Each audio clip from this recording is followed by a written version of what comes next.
Can babies sleep with a pacifier?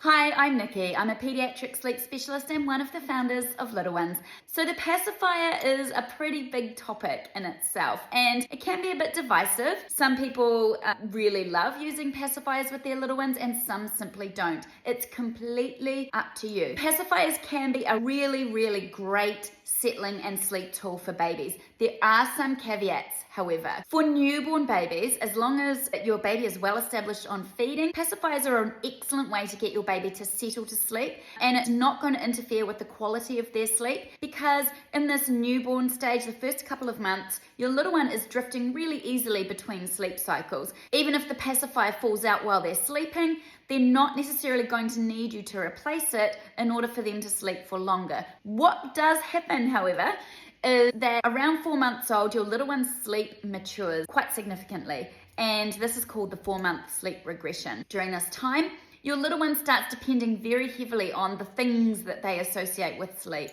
And if that is a pacifier, they're definitely coming to now need the pacifier every time they go to sleep. This becomes a problem because at this age, your little one stops drifting automatically from one sleep cycle to the next. They're going to fully wake and they're going to need their sleep method replicated to go back to sleep. If their sleep method is dependent on you doing something for them, rocking them, feeding them, they're going to need that between every sleep cycle. So this is about every 2 hours all night long. If their sleep method is sucking a pacifier, they're going to need you to pop the pacifier back in their mouth between these sleep cycles because at this age they cannot do it themselves. So around 4 months old, the pacifier can become a nuisance. It can be the reason that your little one starts waking multiple times throughout the night, even if they were previously sleeping well. Your options really at this point are persevere and just suffer through it until they are an age where they can replace the pacifier themselves.